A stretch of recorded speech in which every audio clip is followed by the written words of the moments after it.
Crimes passionnels, disparitions inquiétantes ou machinations diaboliques, percer les secrets des faits divers les plus marquants et plonger au cœur des affaires les plus étonnantes de l'histoire judiciaire. La découverte de la vérité ne tient parfois qu'à un fil. Bienvenue dans Chroniques criminelles. Dans cet épisode, l'affaire Estelle Durand. Direction La Vallée, en Charente-Maritime, pour une terrible affaire d'héritage. Au cœur de ce drame, il y a Estelle Durand, 45 ans. Tourmentée et fragile, elle tente de se reconstruire après une vie remplie d'épreuves. Et puis il y a Loïc, son frère. Il ne s'entend pas avec elle et il lui reproche ses mauvaises fréquentations. Et enfin, il y a une maison. Estelle veut la vendre, mais Loïc, lui, s'y oppose catégoriquement. Alors quand en septembre 2016, Estelle se volatilise sans laisser de traces, tous les regards se tournent vers son frère cadet. Loïc a-t-il quelque chose à voir avec cette disparition ?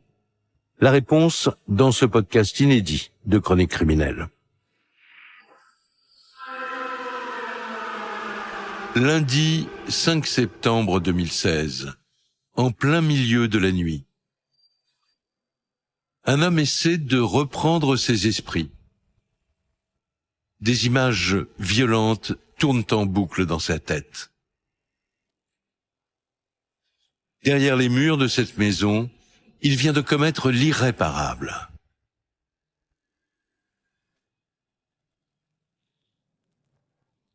C'est l'épilogue d'une affaire hors norme sur fond de haine, de rancœur et d'instinct criminel. Voici l'histoire d'une tragédie familiale.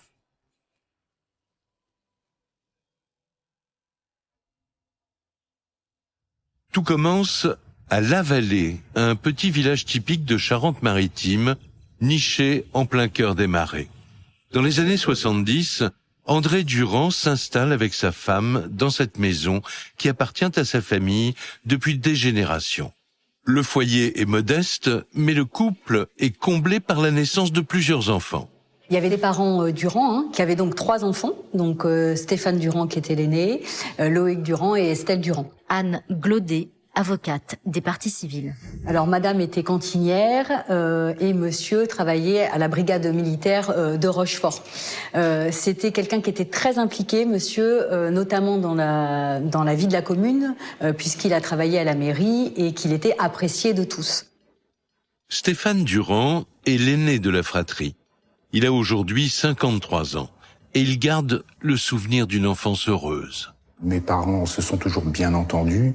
C'était certes pas évident tout le temps parce que les revenus n'étaient pas très très élevés. Stéphane Durand, frère d'Estelle. Mais on n'a jamais manqué de rien et on a toujours été choyés.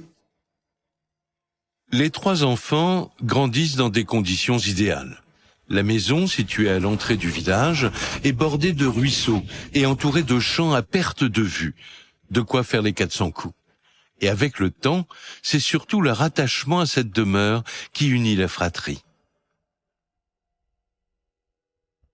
La maison de la Vallée a été construite, vraiment, véritablement, des mains du papa Durand. Et il avait vraiment à cœur que quand il partirait, ses 3 enfants puissent bénéficier d'un toit. C'était vraiment ce qui lui importait. La résidence de la Vallée est le socle de toute la famille. Elle est le lieu des retrouvailles, des moments de bonheur qui ont marqué Isabelle, la femme de Stéphane. En fait, cette maison, elle regorge plein de bons souvenirs. Je revois ma belle-mère dans la cuisine, nous préparant sa fameuse tarte au citron. Isabelle Durand, belle-sœur d'Estelle.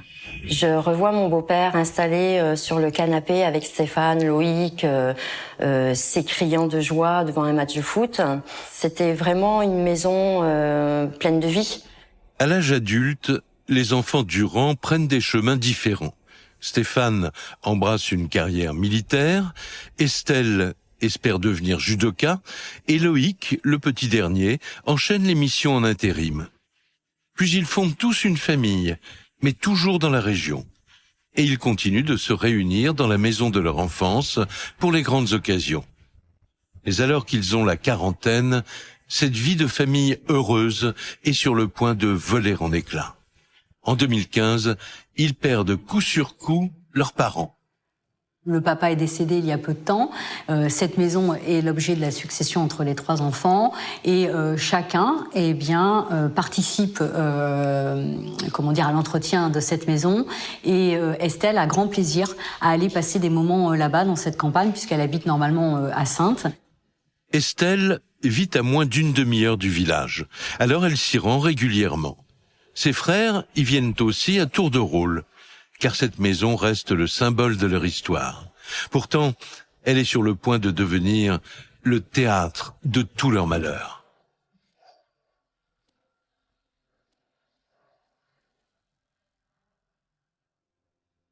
Un an après le décès des parents Durand, le lundi 5 septembre 2016, Estelle prévient ses proches qu'elle part quelques jours à la vallée. Et elle a justement proposé à Daniel, son compagnon, de la rejoindre le lendemain. Daniel avait prévu d'arriver le matin en compagnie de sa sœur, accompagné par sa sœur. Stéphane Manka, journaliste spécialiste des faits divers. Pour retrouver Estelle dans cette fameuse maison. Donc il arrive sur les coups de 10 heures à la maison familiale et ce qui l'étonne, Francesca Sata, avocate des parties civiles. c'est que tous les volets de la maison sont fermés et qu'il tambourine à la porte et que personne ne répond. Ils font le tour de la maison, ils regardent par la véranda s'ils voient la trace de quelque chose, ils frappent, mais vraiment il y a aucun signe d'Estelle.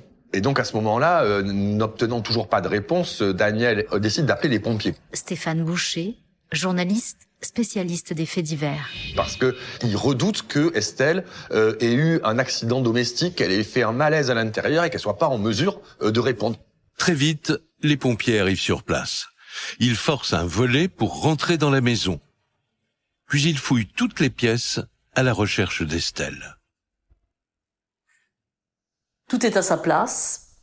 Il n'y a pas effectivement de désordre, de chaises renversées, de tables cassées ou autre. Aucune perturbation des lieux, je dirais, inquiétante.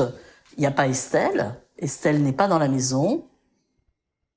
Et surtout, en rentrant dans la chambre, il constate que le lit n'est pas défait. Donc, visiblement, Estelle Durand, qui devait venir sur place la veille au soir, n'a pas dormi à cet endroit. Étrange. Son absence est incompréhensible pour Daniel. Mais il espère que Tom, le fils unique d'Estelle, aura des nouvelles. À ce moment-là, il a tout juste 22 ans. Il ne vit plus chez sa mère, mais il en est resté très proche. Daniel m'a appelé, il m'a dit que ma mère n'était pas là ce jour-là. Tom, fils unique d'Estelle. Que tout était en ordre, enfin rien n'avait disparu, il n'y avait pas ses affaires, et puis ça s'était volatilisé comme ça, sans donner de nouvelles. Tom l'appelle à son tour, mais pas de réponse. Il décide de se rendre aussitôt chez sa mère. Elle vit dans le quartier des Boifiers, sur les hauteurs de la ville de Saintes. Et là, surprise, l'appartement est vide lui aussi. Et nouvelle surprise, le lit n'a pas été défait. Et donc là, l'inquiétude monte fortement. Et c'est la raison pour laquelle, à ce moment-là, il contacte donc son oncle, Stéphane Durand. Stéphane panique lui aussi. Alors il appelle Estelle en boucle, 1 fois, 2 fois, puis 3. Et il laisse des dizaines de messages. Elle n'a répondu ni à mes textos, ni à mes coups de téléphone. Je m'inquiète beaucoup, mais je voulais pas me l'avouer, je me disais vraiment que c'est pas possible. Enfin, je préférais pas m'avouer qu'il s'est passé quelque chose de grave, même si je le pensais, je le craignais fortement. Les proches d'Estelle espèrent qu'elle va finir par se manifester. Mais la nuit passe, et elle ne donne toujours pas signe de vie. Le mystère s'épaissit, et l'inquiétude monte d'un cran.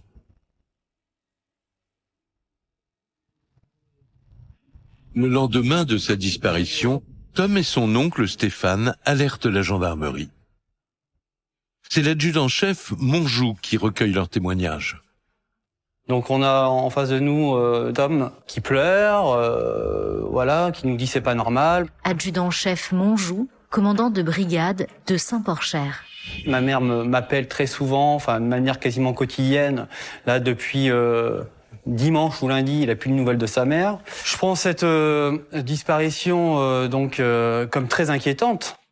C'est là que Tom livre une information aux gendarmes. Quand sa mère se rend à la vallée, dit-il, sa meilleure amie, Émilie, vient en général la récupérer à l'arrêt de bus.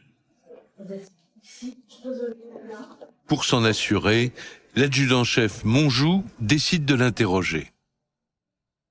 Les gendarmes me demandent si elle est bien arrivée à la vallée. Et effectivement, je suis allée la récupérer le lundi soir. Émilie, meilleure amie d'Estelle.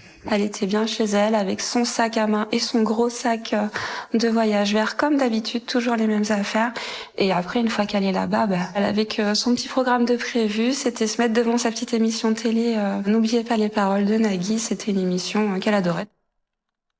En apprenant la disparition de son amie, Émilie est affolée.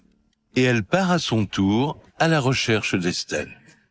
Je me vois même le soir, moi, à ma débauche, faire un petit crochet pour qui passe devant la maison, et j'ai remonté les marais en essayant de chercher son sac de voyage, parce que il n'y avait plus rien en fait. C'était comme si Estelle était partie au final, parce qu'il n'y avait pas son sac à main, il n'y avait pas son sac de voyage. Et donc je suis passée dans les marais en essayant de trouver un sac, et je l'appelais. Je criais Estelle, Tételle, t'es où ma Tételle? Oui.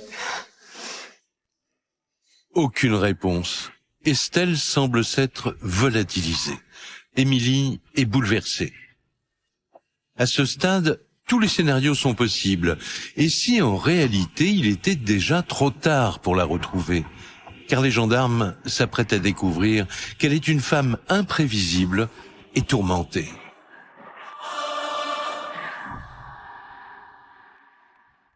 Au 3e jour de recherche à la vallée, les enquêteurs s'activent. Et pour percer le mystère de la disparition d'Estelle, ils veulent comprendre à qui ils ont affaire. Alors ils entendent en priorité ses proches, avec une seule question. Existerait-il une raison pour que cette femme de 45 ans ne donne plus signe de vie?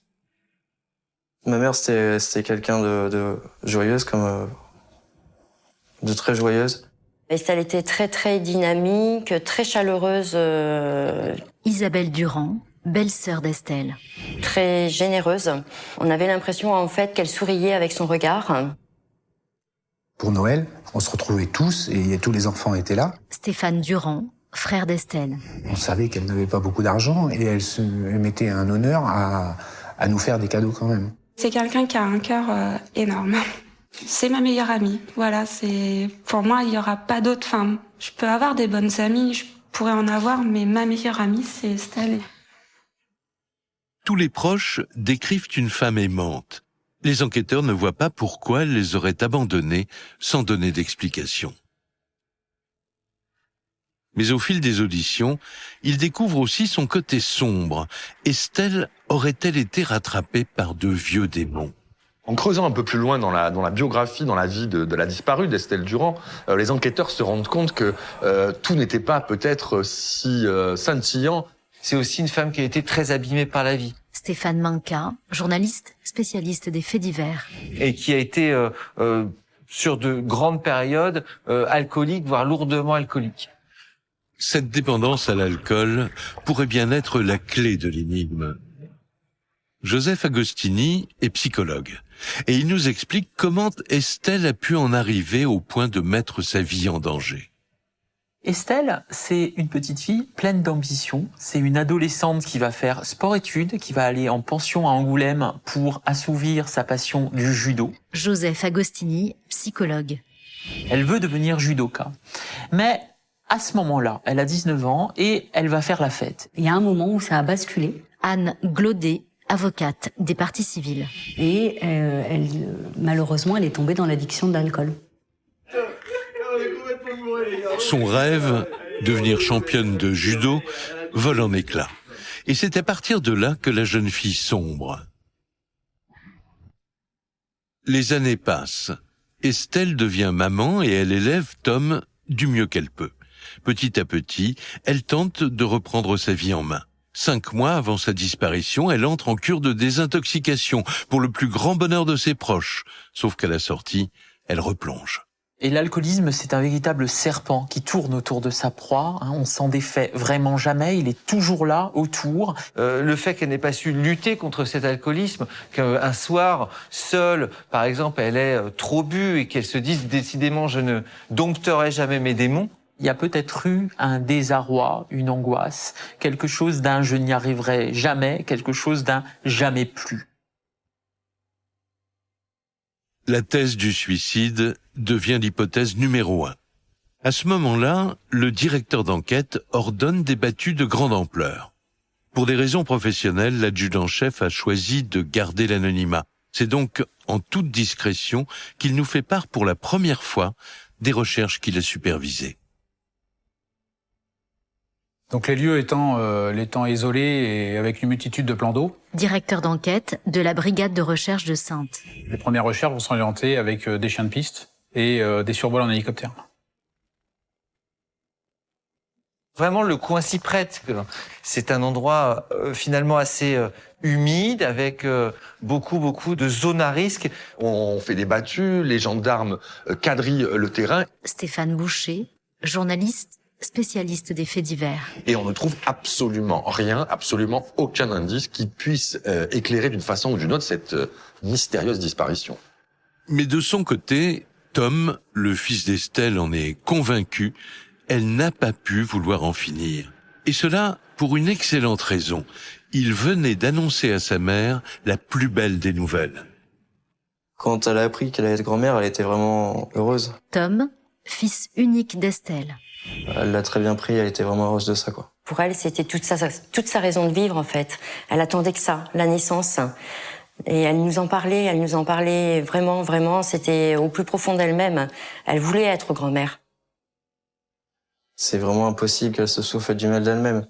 Dans son état d'esprit, c'était vraiment pas ça. Elle allait très bien, elle était vraiment heureuse. Enfin, elle avait repris la joie de vivre. Pour Tom, l'hypothèse du suicide ne tient pas. Il est convaincu qu'il est arrivé un drame à sa mère. Alors il décide de mener l'enquête lui-même. Il commence par appeler Loïc, le frère cadet d'Estelle. Il ne l'a pas encore sollicité car il vit à 1h30 du village. Mais quand Loïc apprend sa disparition, il lui fait une révélation capitale.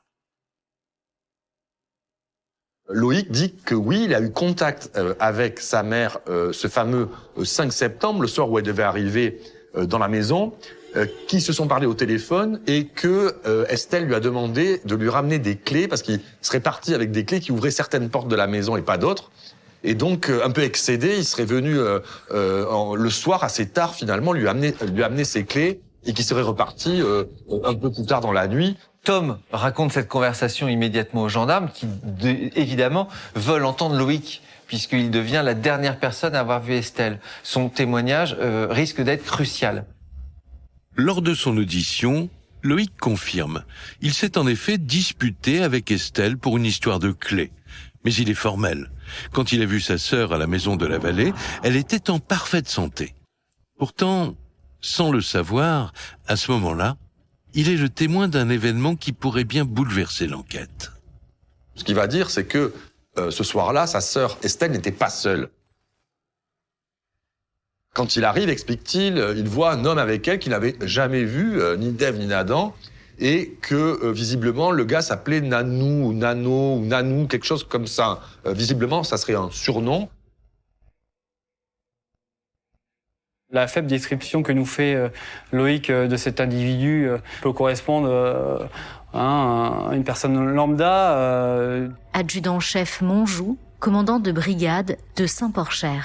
C'est un homme de type européen, un peu la peau mate. Il est âgé d'environ 45 ans, mais il intervient très peu dans les débats. Loïc va aussi faire comprendre que la présence de ce type le dégoûte un tout petit peu parce qu'il se dit « Ah ouais, ça y est, ma sœur est en train de reprendre les conneries », c'est-à-dire mauvaise fréquentation, alcool.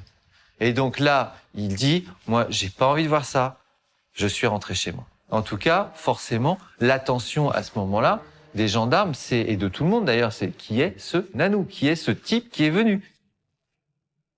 C'est le point de départ d'une nouvelle recherche. Pour les gendarmes, cet inconnu devient leur suspect numéro 1. Est-ce que ce nanou aurait pas passé la suite de la soirée avec Estelle à boire plus que de raison? Est-ce que c'est un individu avec lequel elle serait disputée? À ce moment-là, les choses auraient mal tourné, il aurait pu lui arriver malheur. Les gendarmes interrogent tour à tour les proches d'Estelle pour tenter d'identifier ce nanou. Mais l'enquête s'annonce difficile.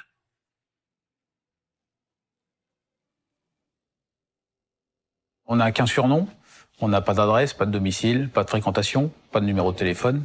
Ben, je me souviens que l'adjudant nous a demandé si on connaissait un certain Nano, un grand. On connaissait peu de relations à Estelle, enfin ses relations sur Sainte en tout cas. Ce Nano, nous ne le connaissions pas. Non.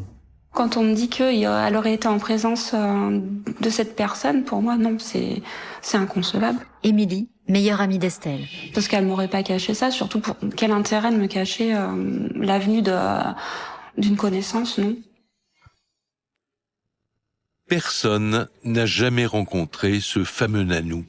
Et Émilie en est certaine, si sa meilleure amie attendait de la visite, elle l'aurait su. Estelle se serait-elle mise en danger avec un inconnu alors qu'elle était censée reprendre sa vie en main? Elle est introuvable et le mystère reste entier.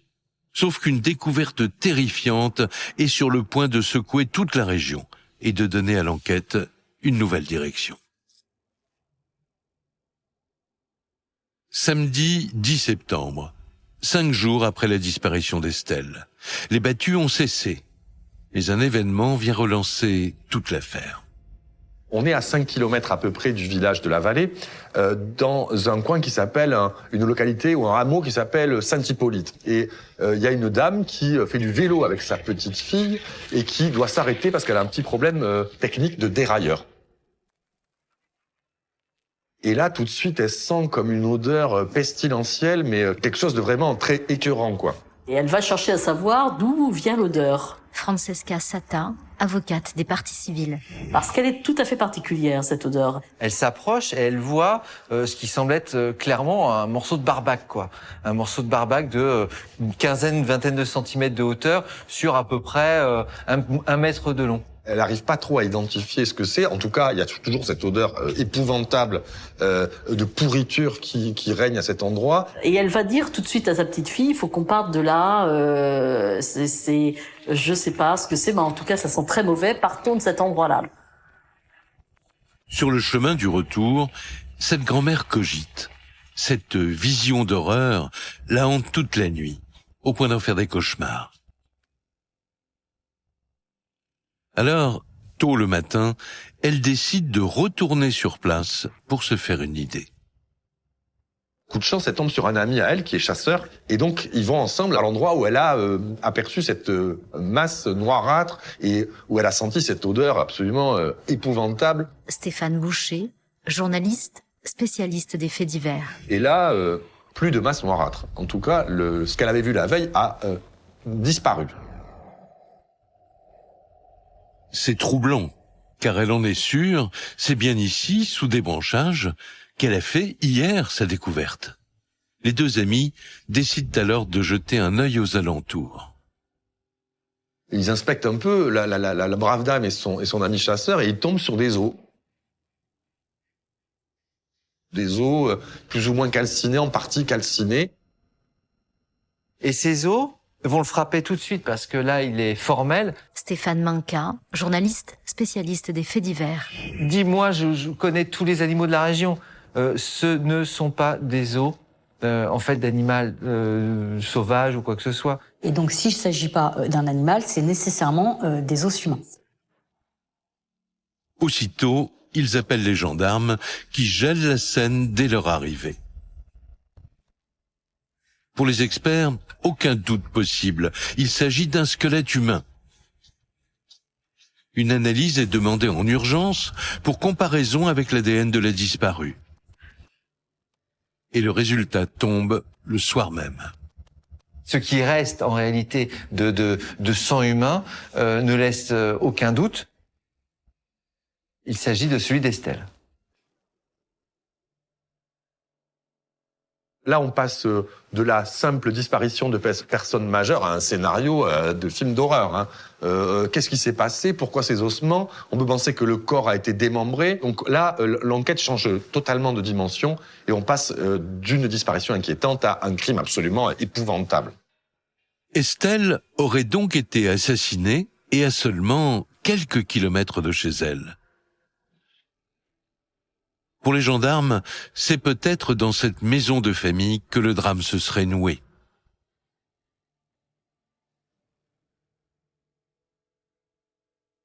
Mais souvenons-nous que quand même la maison était impeccable, que rien ne dépassait, tout était nickel chrome comme on dit. Et les enquêteurs vont donc appliquer du Blue Star. Le Blue Star, c'est ce produit chimique qui permet de révéler des traces de sang, même quand elles ont été effacées. Il y avait du sang en grande quantité. Directeur d'enquête de la brigade de recherche de Saintes. Avec des éclaboussures. On a également retrouvé quelques traces de doigts ensanglantés sur les murs. Le Blue Star révèle une mare de sang au niveau du seuil de la chambre parentale au rez-de-chaussée. Adjudant-chef Monjou, commandant de brigade de Saint-Porcher. Puis qu'ensuite le corps a été traîné du salon en passant par la cuisine et en repartant par la véranda. Ce qui peut laisser supposer qu'il y a eu un échange de coups et une scène violente. Les découvertes des gendarmes ne s'arrêtent pas là. Ce havre de paix qui appartient à la famille depuis des générations a visiblement été le théâtre des pires atrocités.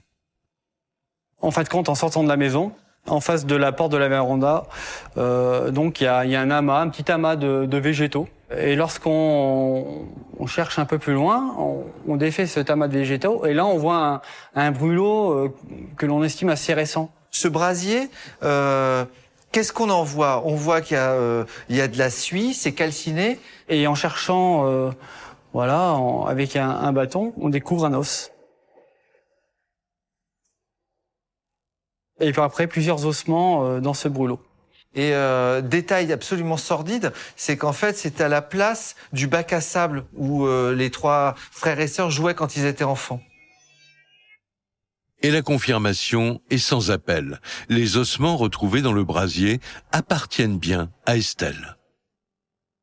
Là, on rentre dans quelque chose d'absolument monstrueux. Ces ossements qu'on retrouve un peu comme un jeu de piste macabre, c'est proprement effrayant. Ces découvertes, c'est la stupéfaction.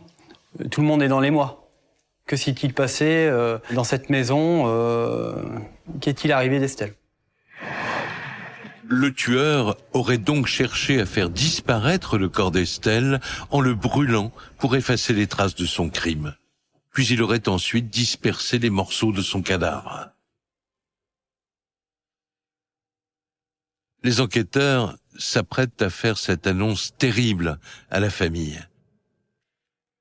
En particulier à Tom, qui depuis le début espère retrouver sa mère vivante.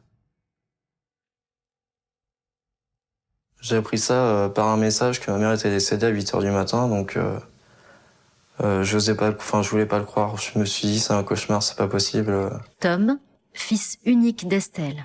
Je me suis dit, c'est pas possible, donc faut que je me réveille. J'étais très proche de ma mère, justement, donc c'était vraiment mon pilier, mon soutien, quoi. Donc, et puis voilà, elle est grand-mère, donc ça m'a vraiment détruit.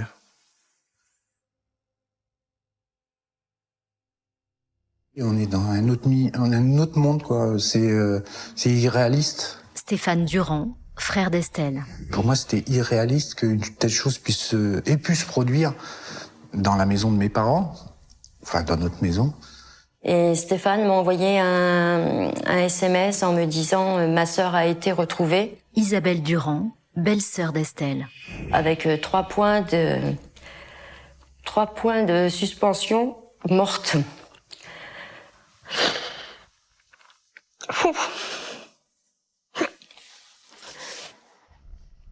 Là, je revois Estelle, ton sourire.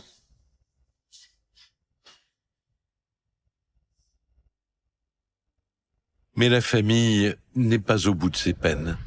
Les gendarmes doivent l'informer que le corps d'Estelle n'a pas été retrouvé entier.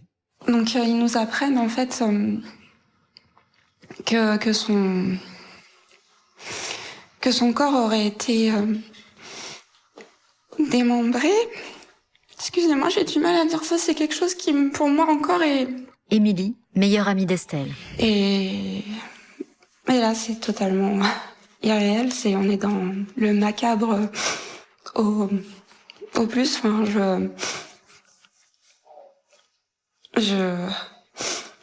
j'arrive pas en fait à assimiler la chose à ce moment-là et je crois que je l'assimile toujours pas aujourd'hui. C'est quelque chose qui est pas pensable. C'est pas pensable. Les proches d'Estelle sont dévastés. Et c'est toute la région qui est sous le choc. Des morceaux du corps ont été disséminés comme un jeu de piste macabre. Tout le monde espère que ce dangereux criminel sera rapidement arrêté.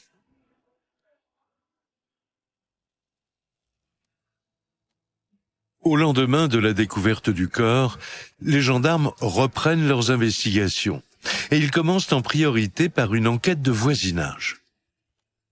Car avec ce brasier dans le jardin, ils s'étonnent que personne n'ait signalé de flammes pendant la nuit. La voisine la plus proche, même elle, n'a vu ni feu, ni n'a eu à subir d'odeur. Stéphane Manca, journaliste spécialiste des faits divers. Mais elle va avoir un souvenir tout de même de cette soirée. Elle a entendu une sorte de dispute dans le jardin, des éclats de voix entre Estelle, sa voisine qu'elle connaît, et quelqu'un. Et va dire, voilà, elle était au téléphone, je l'entends hurler, ok, tu es mon frère, mais tu me dois le respect. Et cette phrase, ce petit détail... Stéphane Boucher, journaliste spécialiste des faits divers. Qui avait échappé jusque-là aux enquêteurs, va donner une toute autre dimension à cette affaire. Les enquêteurs font le lien avec les déclarations de Loïc. Il avait expliqué s'être emporté avec sa sœur au sujet des clés. Mais la dispute serait-elle allée plus loin? Pour le savoir, les gendarmes s'intéressent de plus près à son parcours et surtout aux relations qu'il entretenait avec sa sœur. Loïc a 40 ans. Il vit près de Niort, à plus d'1 heure et demie de la vallée. C'est ici qu'il s'est installé il y a une quinzaine d'années. Loïc va très vite faire sa vie en fait avec une fille qu'il a rencontrée jeune, avec qui il va avoir assez vite un enfant. Lui qui croyait être dans un schéma extrêmement simple, je vais bosser, j'ai un enfant, madame est à la maison, madame en fait, elle va le quitter. Il était abasourdi, en fait, il était complètement anéanti, ça a été très très compliqué. C'est la mère de son fils, je pense qu'il y tient encore beaucoup. Ce sont des accros de la vie qui l'a vécu de façon assez éprouvante. Émilie Sanson, avocate de la défense. Je pense même qu'à un moment donné, il était un peu en dépression. En l'espace d'1 an, Loïc perd ses 2 parents et sa femme le quitte brutalement. Les gendarmes découvrent qu'à ce moment-là, il prend ses distances avec la famille. On a recueilli plusieurs témoignages de la famille. Directeur d'enquête de la brigade de recherche de Saintes. Témoignages qui vont nous dire que l'entente entre Estelle et Loïc était orageuse. Il y avait parfois des mots plus hauts que les autres parce que nos divergences de point de vue, surtout par rapport au mode de vie de chacun, nous opposaient un peu. La relation entre Estelle Durand et Loïc Durand était animée par une forme, je crois pas me tromper, un peu de mépris, en tout cas de la part de Loïc à l'égard de sa sœur. Anne Glaudet, avocate des parties civiles. Sur le mode de vie qu'elle a pu adopter, et finalement elle n'avait pas droit au chapitre, elle valait pas grand-chose. Il y avait beaucoup de ressentiment de Loïc envers Estelle par rapport à son mode de vie, à son penchant pour la boisson, le fait qu'elle ramène des inconnus pas tous recommandables, et donc il y avait beaucoup de haine qui avait éclos entre les deux.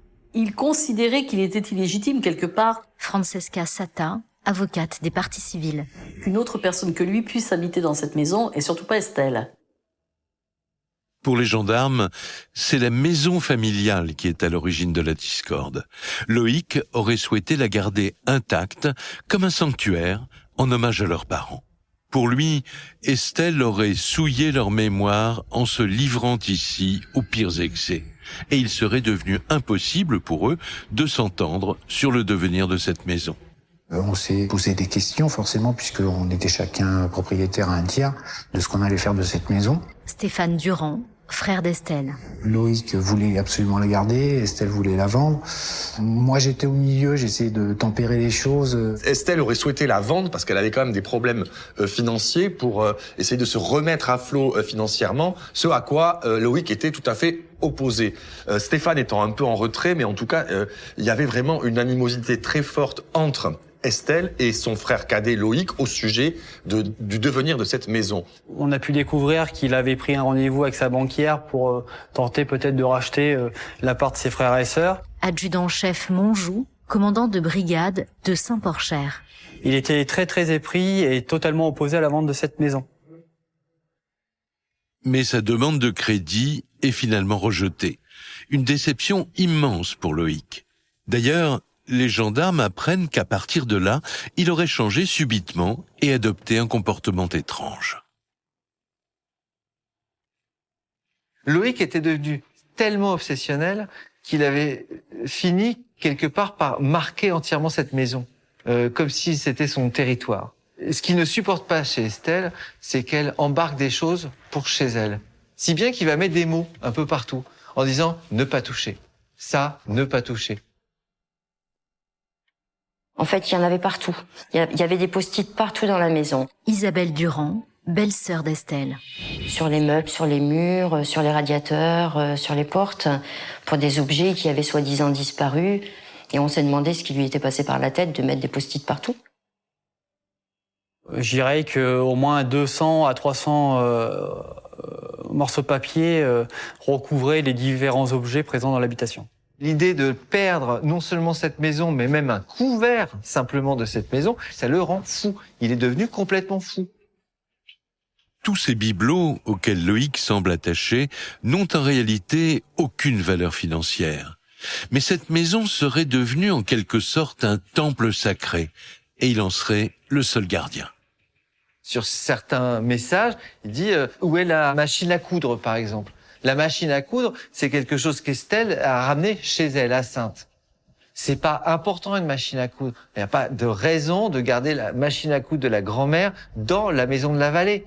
Mais, pour Loïc, ça manque. C'était la place de la machine à coudre. Alors, à la place de la machine à coudre, il met machine à coudre. Une querelle sur fond d'héritage serait donc au cœur de l'affaire.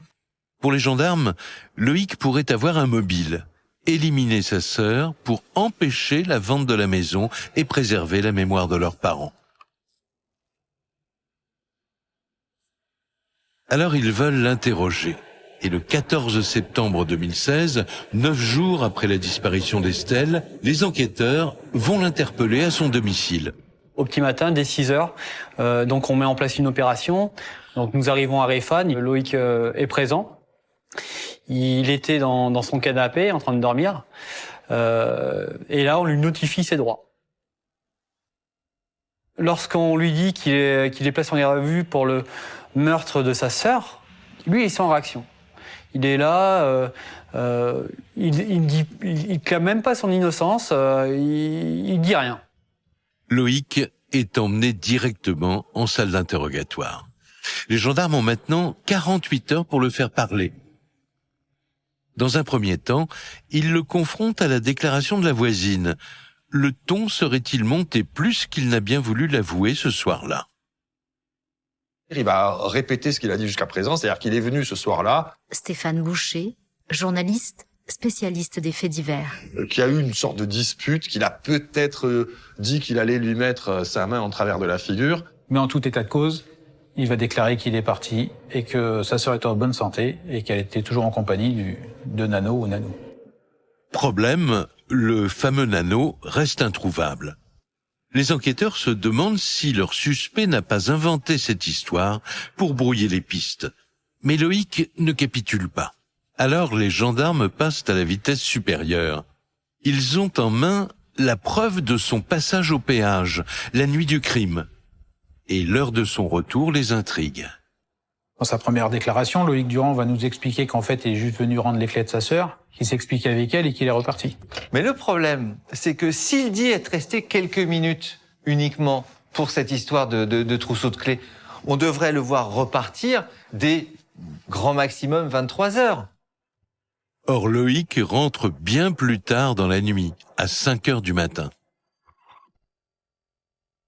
On lui dit, mais qu'avez-vous fait? Mais c'est pas possible, vous avez discuté pendant 5h30. Et là, il commence à changer, à modifier ses déclarations. Il nous dit, non, j'ai discuté pendant 2 heures avec ma sœur, où le ton est monté, il a fallu que je fasse un break. Donc je suis parti marcher.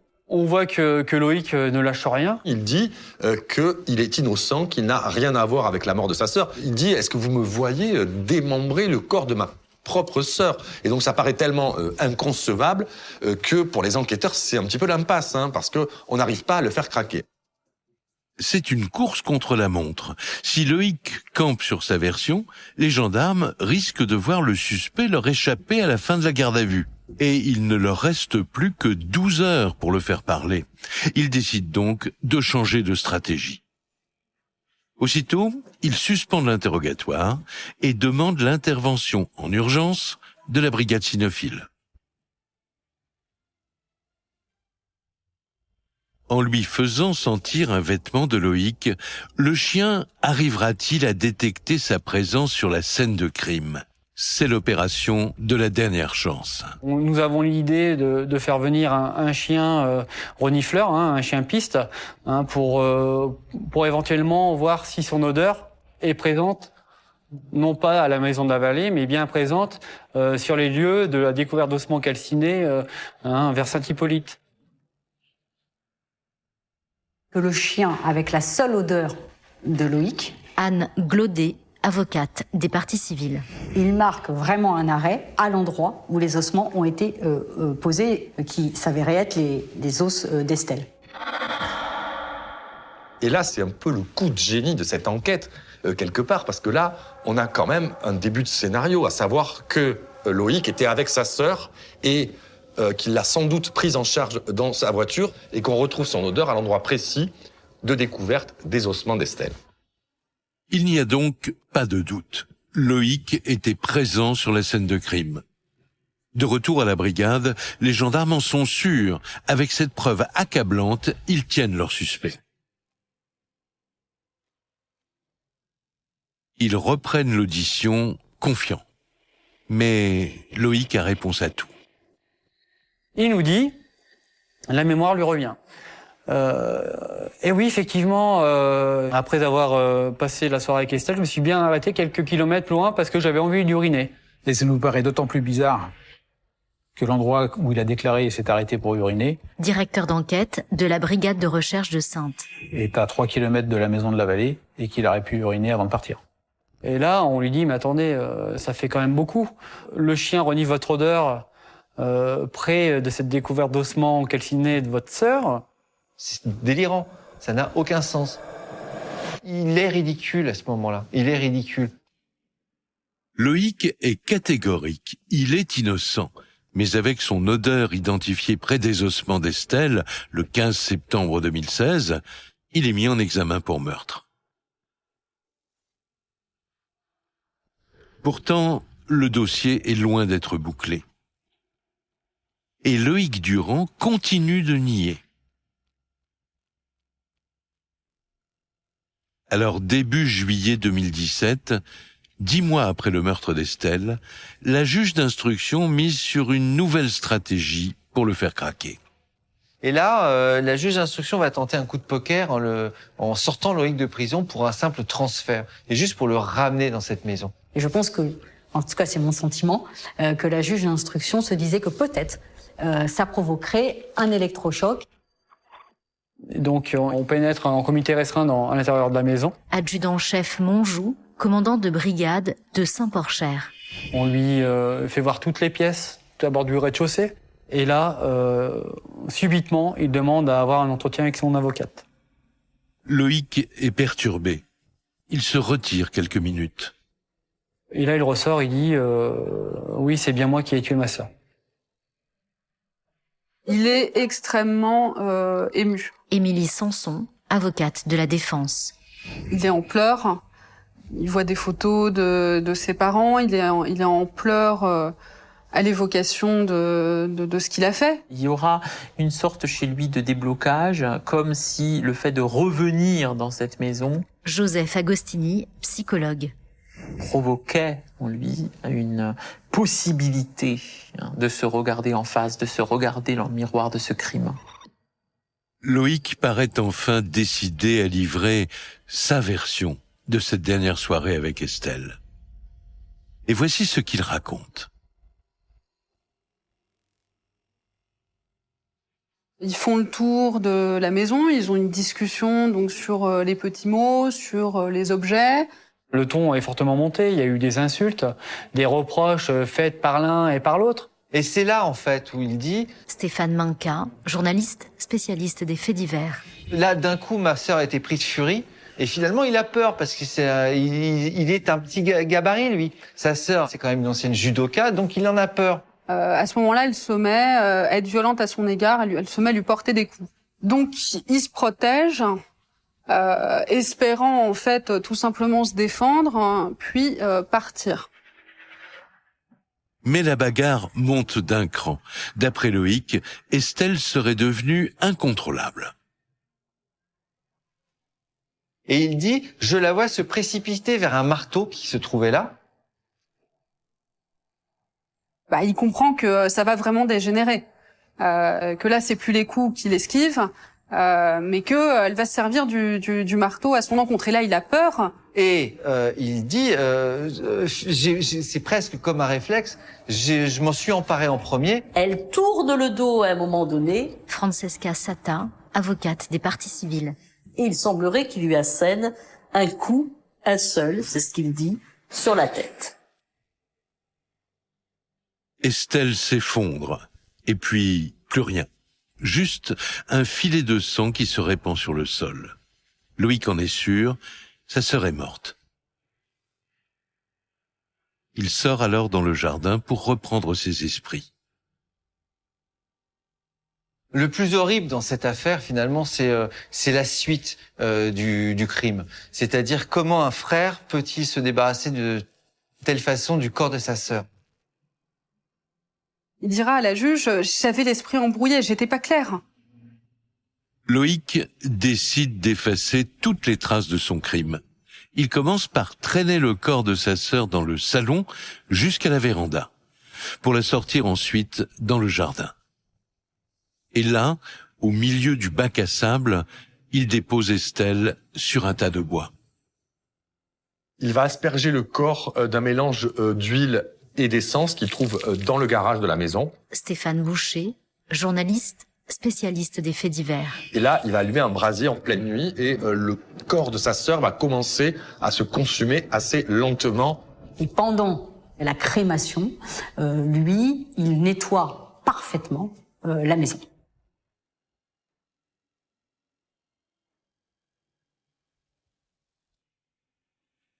Mais 2 heures plus tard, la combustion n'est toujours pas terminée. Loïc décide alors d'éteindre le brasier. Et à ce moment-là, il prétend encore que le corps est entier et qu'il va l'enrouler dans une bâche. Il décrit qu'il la met dans le coffre.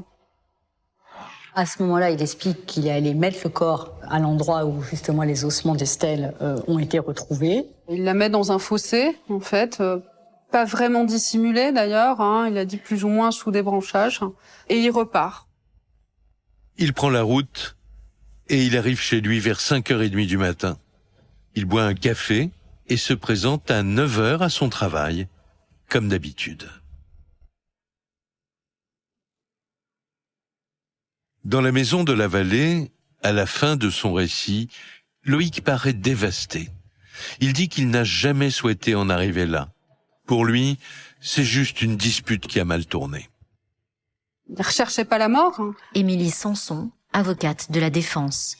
Dès qu'il est passé aux aveux, il a toujours expliquer ça à la juge, que c'était un accident. Sauf qu'on le saura jamais parce que comme le corps a été disloqué et qu'on en a retrouvé quasiment rien, sinon des cendres et des os, on pourra jamais vraiment savoir ce qui s'est passé.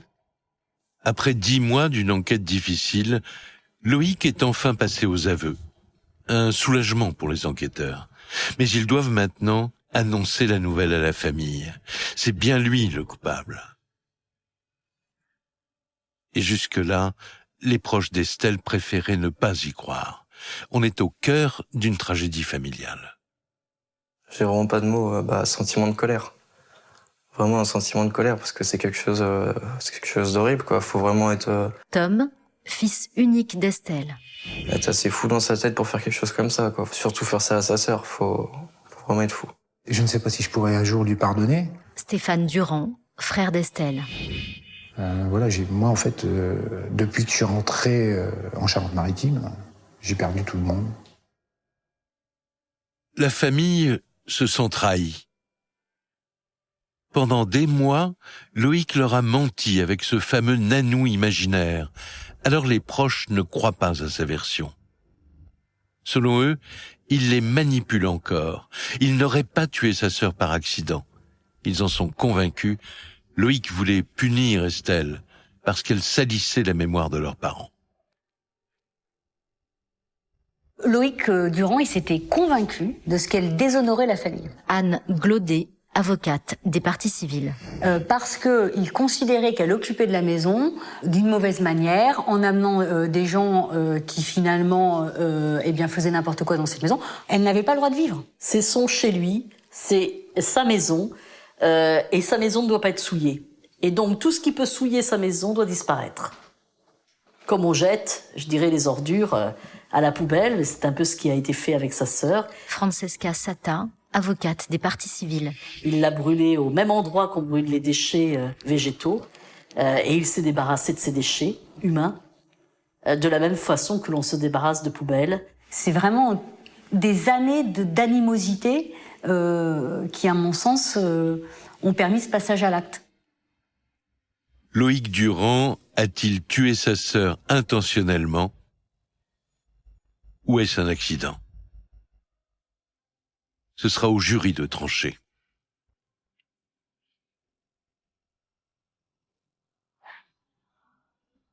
Le 12 octobre 2020, 4 ans après la mort d'Estelle, le procès s'ouvre à la cour d'assises de Saintes. C'est une nouvelle épreuve pour les proches, qui depuis les aveux n'ont pas revu Loïc. Quand je vois Loïc dans le box des accusés, Isabelle Durand, belle-sœur d'Estelle. J'ai des frissons, j'ai la chair de poule, ça me fait peur. J'ai un petit peu de mal à le regarder. En fait, c'est comme si je voyais un étranger dans le... C'est plus quelqu'un de ma famille, quoi. Parce que c'est inconcevable qu'on puisse faire quelque chose comme ça dans une famille. Loïc Durand est jugé pour meurtre. Il encourt la perpétuité. Mais s'il convainc les jurés de l'accident mortel, il risque moins de 10 ans. Tout va donc se jouer autour de l'arme du crime, le fameux marteau avec lequel Loïc a tué Estelle. La maison à la Vallée est une maison très bien ordonnée, très bien rangée. Directeur d'enquête de la brigade de recherche de Saintes. Avec un grand atelier où tous les outils sont bien rangés au même endroit. En fait, ce qui est très très étrange dans la version de Loïc, c'est que lui, qui met des post-it dans toute la maison pour noter le moindre objet manquant ou le moindre objet déplacé. Stéphane Manca, journaliste spécialiste des faits divers. Comment peut-il raconter que tout à coup, là, au milieu du salon, se trouve un marteau? Et c'est pas un marteau, c'est pas un petit marteau, c'est un gros marteau. Là, ce marteau, il a aucune raison d'être là. Donc on peut imaginer, à un moment donné, que Loïc, lui qui avait les clés du garage, s'en soit saisi à ce moment-là quand il rend visite à Estelle. Mais pour l'avocate de la défense, le marteau était de toute évidence déjà sur la table avant l'arrivée de Loïc. Car Estelle aurait menacé son frère au téléphone de fracturer toutes les portes qu'il avait fermées. Et elle lui avait dit au téléphone, le 5 au soir, écoute, moi je vais les ouvrir, j'ai pas besoin des clés, à la limite je vais les ouvrir par mes propres moyens. je vais casser les serrures. C'est ce que Loïc comprend. Et donc, il y a une logique. Est-ce que ce marteau soit là aussi? Dans le box, l'accusé fait profil bas. Du bout des lèvres, gêné, il présente des excuses et il espère que la cour le croit sincère. Il a tué, dit-il, sa sœur accidentellement. Après 3 jours de débat, les jurés se retirent. Loïc les aura-t-il convaincus?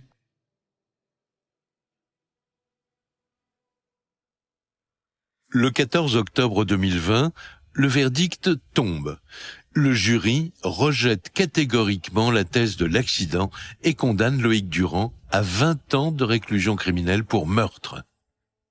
Une peine qui est loin de soulager la douleur de Tom. Je suis pas satisfait, de toute façon je le serai jamais. Que le verdict il a pris 20 ans, pour moi c'est pas assez. Je me réveille 10 fois par nuit, j'y pense toutes les nuits, ça m'a vraiment bousillé ma vie. Je tombe en dépression et heureusement que j'ai eu ma fille. Enfin, m'a vraiment sauvé la vie. Elle aurait pas été là, je sais pas ce que j'aurais fait. C'est un grand vide.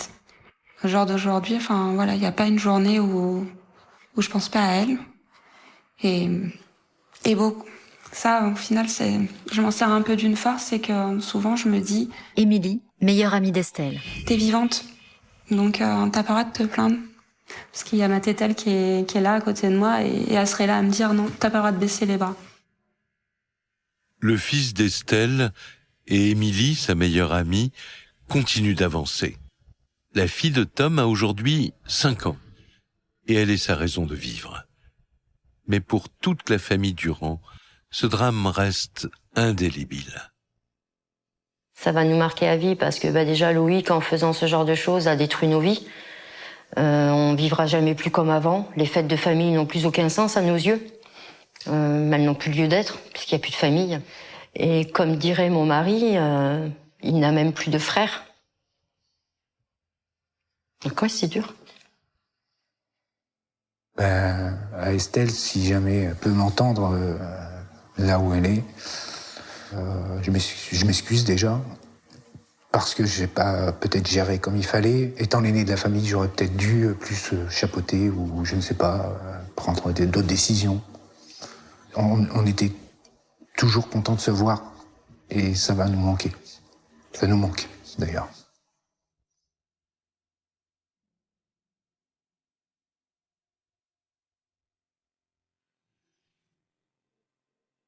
Vous venez d'écouter Chronique criminelle.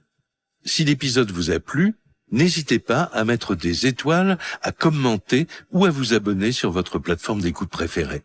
Et retrouvez dès la semaine prochaine un nouvel épisode de Chronique criminelle.